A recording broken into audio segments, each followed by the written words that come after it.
HP Media. Pendant que l'année qu'on semble, j'interpelle, peut-être rappelez-moi, on a mis surtout, on a congolais partout dans la diaspora, on a un message de la part du Seigneur. Na quatre après l'année qu'on semble là, et nous avons tel Seigneur, na qui, maman zaki moi et belé, mais na moi qui maman revendre les bossos, bande ko prendre le quoi la madé sous bloc comme bongo. Mais parce que l'on a bloqué ma bé et ma bé sur le besoin bois que baoti kamalam. Na une question maman, mais madé sous so bois ka oyo eza malam, mais so bois comme pour ni habiter. Yo monyo malam, mais na quatre eza à kopola.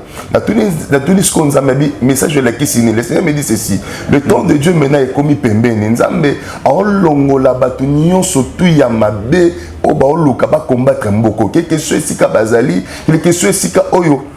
Maokota to bako sala ba renga na bango et komita o nzambe ye moko a se déterminer à longo la ba semence ya mabe. Ya muso tuna question a dit que le gouvernement c'est matin pour nani mais même bango moko baza incapable de sala likamba bongo. C'est Dieu maintenant qui au contrôle ya mboka na biso. Et le Seigneur me dit le temps vient et déjà pembe na biso. Donc ça moi nzamba zo na ki to so formateur ko sambela. To le makobonda pour na mboka o to soutenir mboka oyo na ba prière na biso et le Seigneur nous fera encore grâce. Voilà un peu les messages qui parlent laquelle oyo nzamba tel c'est que je prie dans la montagne na moni yango et puis néanmoins étiquette ce que m'a dit sur bien qui tombe mais si mon monde m'a dit sur étiquette oh ndesiko et comme malamu na maman oh voilà le Seigneur me dira que bonjour taba prie et tout ce qui est ensemble la nzambe et le Seigneur a zo ça la grâce par ça sur grâce tout le monde qui moli les longwe les meilleurs côté qui m'a vraiment côté HP Media, la chaîne qui vous édifie.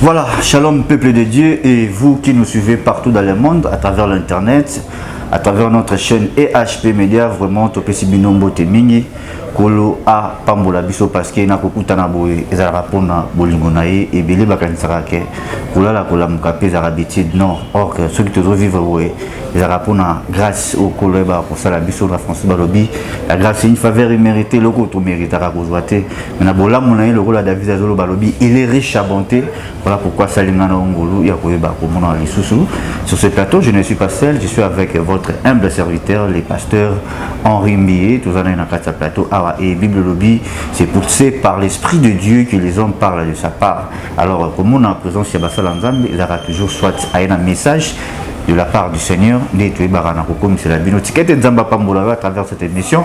Aux la bénie du fier, pourquoi pas Nzamba Salamaramba, Minene ou Zaki Namoposa et Nzambe Oyo Ayanolara toujours, comme la Bible dit, il est le rémunérateur de celui qui le cherche. Amimoni Samalikola Vinayo. Voilà. Dena le baki nazanga monté dans mon salon Nzambe. Voilà pourquoi papa topesio mbote plutôt yambi malam. Akata EHP Media. Merci beaucoup pour la presse. Voilà Nzambe pe bazolanda yo na été soko pesa bango bambote na bango avant to le kalo ça. Vraiment Nzamba Pambola bino bano so bazolanda biso partout dans le monde. En Afrique, en Europe, Asie, Océanie, partout aux Afriques. Vraiment, j'oublie pas de remercier à maman Mireille, vraiment, qu'elle se vous bénisse, pourquoi pas à ma maman Déborah là-bas à Londres. Vraiment, maman Nzamba Pambola bino, bino bosunga biso là-bas conseil, là-bas prière na bino, pourquoi pas avec le peu que vous possédez, des bosunga biso non vraiment ticket Nzamba Pambola bino, puis à Pambola liboto mbemba il y a communauté famille chrétienne, puis barfalin surtout Nzamba à Pambola bino makasi. Merci beaucoup papa. Merci beaucoup papa. Bible lui en toutes choses, photos à Seigneur Jésus-Christ est notre roi, tout ça liboso, azana voilà alpha, voilà pourquoi tu zonge pas na yo pour tout débuter na l'osam. To sambeli Seigneur to pamboli kombo na yo. Oza tellement malamu kobika kotambola kozana bomo ezangolu na yo. Bible sina soki nzamba bandi le côté akubanda ausala musala mpunda. Seigneur merci pour notre temps oyo. To l'équipe parce que bagi to leka pe to l'équipe parce que lingi to leka. C'est que tes messages oyo et apporter un plus pepe sa kimia na muto zangi kimia zolanda biso pambola ta oyo na kombo na Yesu. Amen. Amen. Merci beaucoup na équipe monene ya EHP Media et Charlie Kanga pourquoi pas Nathan on va laisser avoir la conscience de bien faire et sans oublier des Miongo Aigle Dika ou de Nabo Sanité équipe Mobimbaya et HP Media, pourquoi pas Bino Moko ba fidèle ba chrétien pe ba chrétienne au bon message toujours pour la scotché wana pour un message de la part du Seigneur vraiment ticket nzambe apambola yo nzambe wa bana biso ko la alpha a ressource na biso ko la omega. Voilà pourquoi merci beaucoup message nous memeli ba nzambe. Vraiment que Dieu soit loué. Je crois que tout ça quelque chose tout le monde en a été pas pris.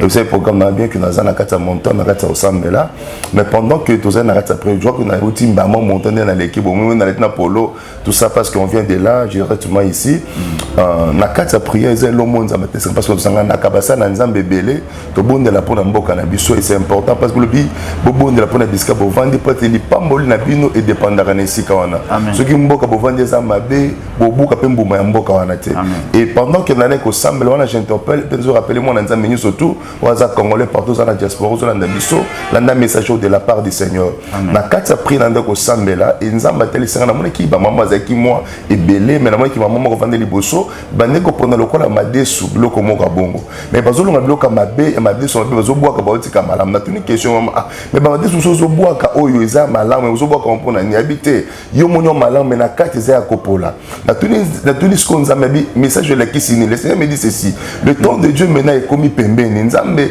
aolongola batu nyonso tu ya mabe o baoluka ba combattre mboko quelque chose sika bazali quelque chose sika oyo baokota to bakosala barenga na bango et komita o nzambe ye moko a se déterminer à longola ba semence ya mabe ya musotuna question a dit que le gouvernement c'est matin pour nani mais même bango moko baza incapable de ça li kamba bongo c'est Dieu maintenant qui au contrôle ya mboka na biso et le Seigneur me dit le temps vient et déjà pembe na biso donc ça moi nzamba zona na ki to zo formater ko sambela to le mako bonda pour na mboka o tout soutenir mboka oyo na ba prière na biso et le Seigneur nous fera encore grâce voilà un peu les messages qui parlent laquelle oyo nzamba tel c'est pendant que je prie dans la montagne na moni yango et puis na mona etikeli ce que ma desu ya bien qui tombe mais si mon ma desu etikeli o ndesiko et comme malamu na mama o voilà le Seigneur me dira que bozo taba prie et tout ce qui est ensemble la nzambe et le Seigneur azo ça la grâce par ça sur grâce on a qui moli les longwe les meilleurs côtés qui met vraiment côté et bientôt là Dieu va mettre la paix dans mboka na biso voilà un peu le message de la part du Seigneur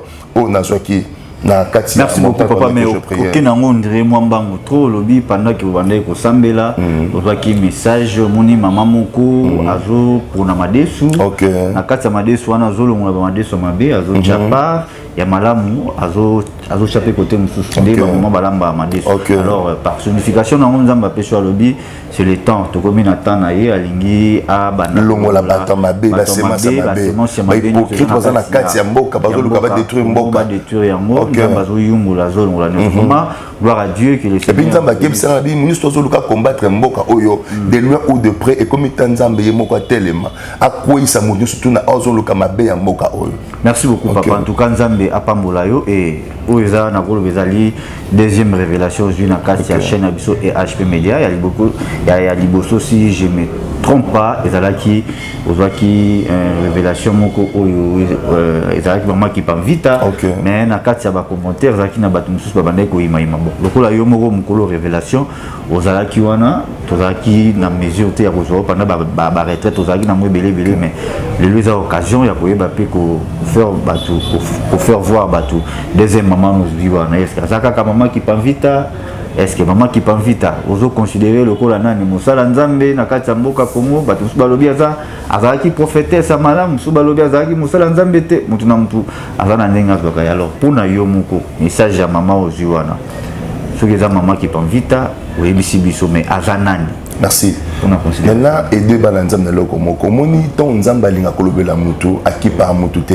Dieu peut parler na mutu nyonso oyo amoni pe akola ta image ya eloko nyonso to oyo alingi po alobela libota na ye. Balaam était un grand prophète dans mboka d'Israël et Azaki reconnu partout comme un grand prophète. Mais chose grave, jour wana ya moné le côté. Mais cheval naï, comment peut-il arriver que nzamba zui mpunda asaleli? Bah surtout mon akamabe, mais surtout les quatre nabango, on ne sait pas la vérité. C'est Dieu qui saura comment juger. Moi pour moi, j'ai reconnu les œuvres que maman na sala, na ebu sala, mais comme que non, maman qui m'invite, tableau musa sala, moi je reconnais, mais parce que nous avons utilisé, ce qui va interpréter n'enga mabe son et, mais ngai mo de ma part, na moné le kamabe na katwa.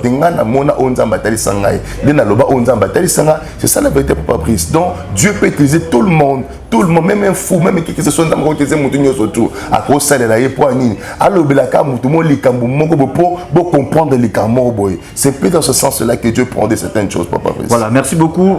Que Dieu vous bénisse. Une fois de besoin dans la biso et na profitez pena souhaiter ba fête ya kitoko père malamu na 100 ans ya ba chrétien qui baniste au nyonso botu temps ya kolanda biso et tobo sanate le 6 avril 1921 et 6 avril 2021 ça fait 100 ans il y a existence église qui baniste et tobo sanate 100 ans on est allé pe mourir ba prophétie papa c'est moi qui mbamu ba ina kotika alors yozo considérer en ndenge.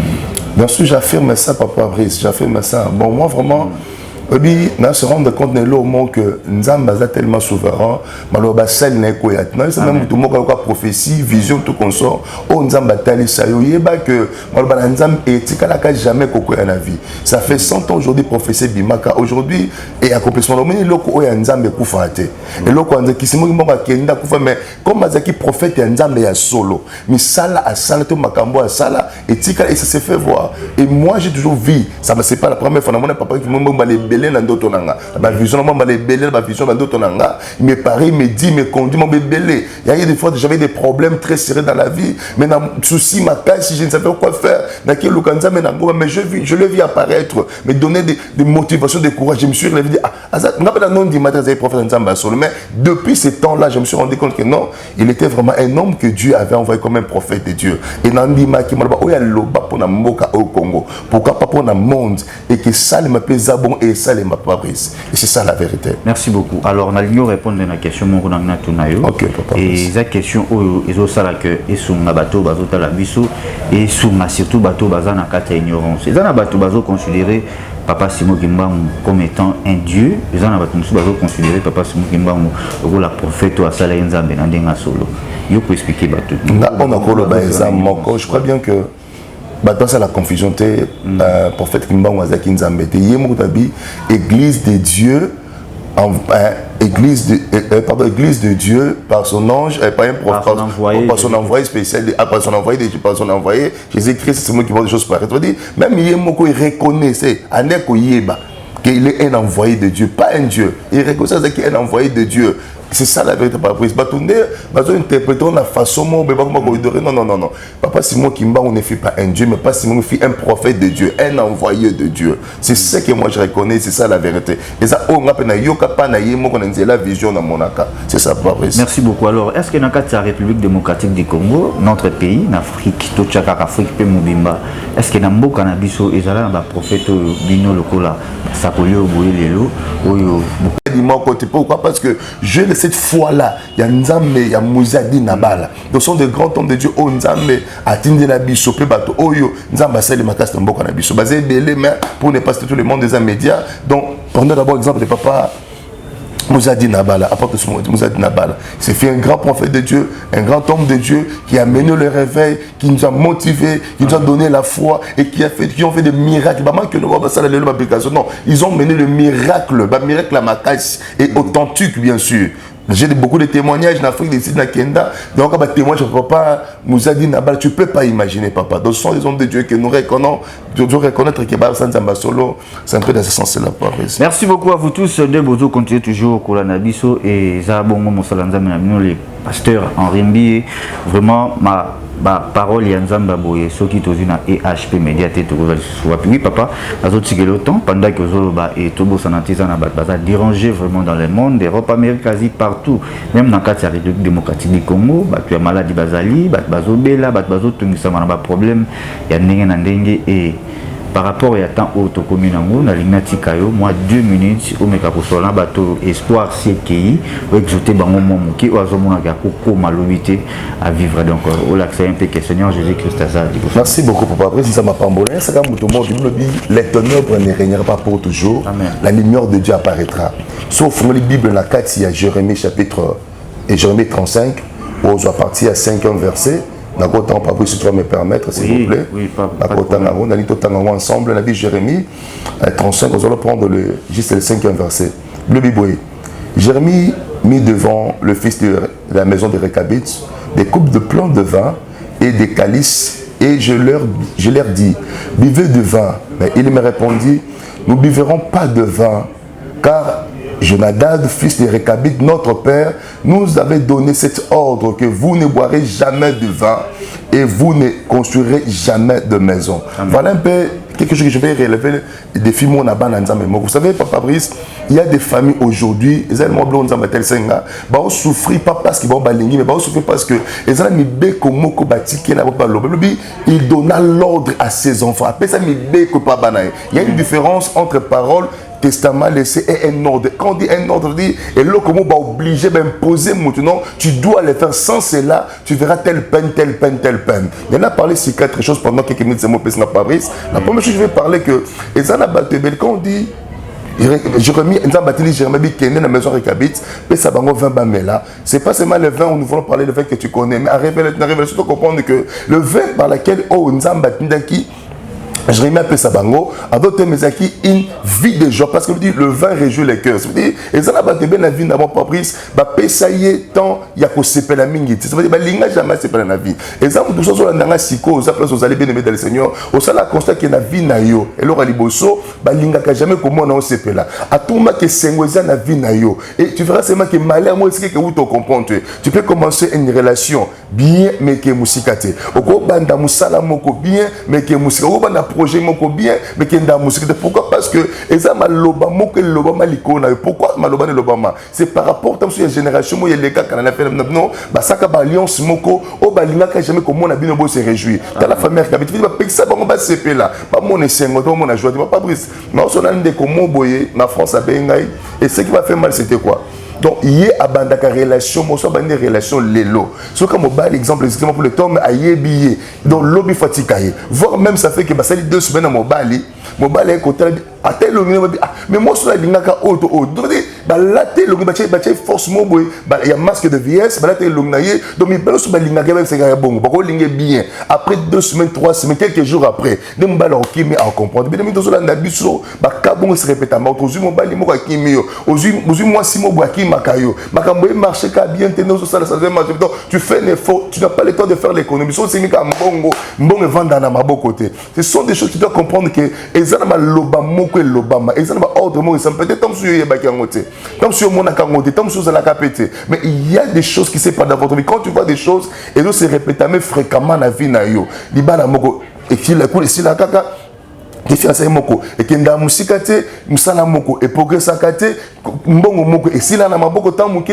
quand tu as besoin de faire un projet ça ne tient pas sache-le bien qu'il y a une force puissance mon spirituelle oyo et vendre peser déranger vie na zone di ma été yo muto landangai na chaîne na biso HPM Media na lingi malba oyo o comprendre peut réveiller conscience no bien aimé pour se rendre compte que vie na ngama moye simba te vie na moze marche moze belé ko loba mais tens amoke mais tant sur le numéro to pesa o benga biso tout soit tako sambela pona yo pour ne pas prendre trop de paroles après je crois qu'il y a une femme dans l'église où je suis pasteur et qu'est-ce qui lui est arrivé devant les qui ensemble boy mon bali aye pas balayer bah c'est marmus tout malam ou bien qui to ko fallait ba balayer mais à quelle la famille à mon bali et à moi si peut-être pas bala moi si comme au bal vous avez dit que non moi na oko balaité il faut tout bah ça la cérémonie au bal non ba on balé au bal qui tu dis na pour balayer mais il y a des choses qui se passent ce qui nous a mazacté mais jusqu'à aujourd'hui fiana na balaté bah c'est non ba balaler qui tu dis ba bala peu moi si donc de telles familles sont content dans la famille bon il y a des risques dans la vie ou échouer dans la vie yo toujours na ngande ko na moi si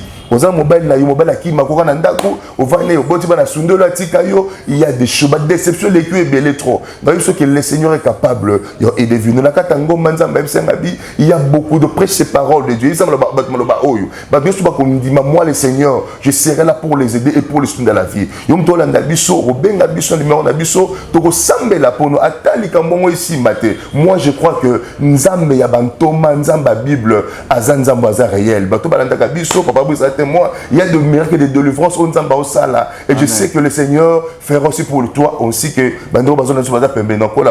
merci beaucoup. Rapidement numéro pour notre bateau bazan besoin d'assistance à prière. Plus 243 89 80 78 003 plus 243 89 plus 243 89 80 78 003. Merci beaucoup. Bateau Bazana Katia Villa Kinshasa a besoin de prier dans l'Elongo à cause de l'adresse église. Oui, église ça, tout le monde connaît. De ceux qui sont 14 mairie, est-ce que tu as peut-être na 7e mairie na 14 mairie, c'est 14 juillet Sika avenue na biso ça capé donc sur 14 mairie na Poilo, c'est là où nous sommes numéro 15, c'est là où nous sommes dans ce coyer au coup tabiso wana to sambela pona yo donc l'église a mis balé monsieur ça avenue Kimbangu 5e mairie numéro 8 donc tout ça wana pour nous sunga bien ba prière vraiment ezamala mingi yaka benga biso numéro na biso on va vous on nzamba sele bato mususu akope ko sala ngo pona yo et c'est possible. Merci beaucoup, Patrice. Merci, nous sommes arrivés à la fin de cette émission. Un grand merci à vous tous de nous avoir suivis. Et Batana Bino Boumissani Koté Sango pour Nankolo, vraiment, Nzambe Apambo Labiso. Et ma première le Binabiso, vraiment la fin d'une chose, qu'est son commencement, qui a été à travers cette émission, où Nzamba Saïla Mapambine. Je dis tout ça, Bané Nabiso Lokola Alpha, Soupsana Nabiso Lokola Omega. Voilà pourquoi tu n'as pas surtout clôturer la prière. Lito Sambela, Nzambe na semble pour na maman Moko Zolandangai. Na semble pour na papa moko vandi ndeko moi sia zolanda ngai o mutu na ba question est-ce que na makambo yo na oza solution to na oza solution te o mobali chaque façon kazi ba ki makai batika kai yo mobali akei mambo simba yo zo belo za maladie miso ça lo pas si santé simba te au hôpital bi mama bezo na hôpital zolanda nga partout où vous êtes dans le monde na zo sambela pona bino na kombo na Yesu Kristo nzambo abikisaka abikisa bino nzambo abikisa bato mususu aponta ba veka tambusa ba koka na nzela maboko oyo maboko pe monoko na sambeli sopo na yo nzamba rétablir vie na yo a restaurer yo yo tout ça ba difficulté mi bazo kima ba fiancé bazo ya ba okende ba letso botutu ba letso mabemoko na nzoto na yo rien ne marche na sambeli po na yo nzamba biksa yo nzamba kangola yo nzamba restaurer yo nzamba kota makam na yo. Merci Seigneur pambola ndeko la ndinga pambola ndeko moi si on bala la ndibiso loboko na zaleko vie na ye kangola pe biksa esika zwami na kombo na Yesu. Amen. Amen. Bye bye, on se retrouve au prochain numéro. Bye. HP Media, la chaîne qui vous édifie.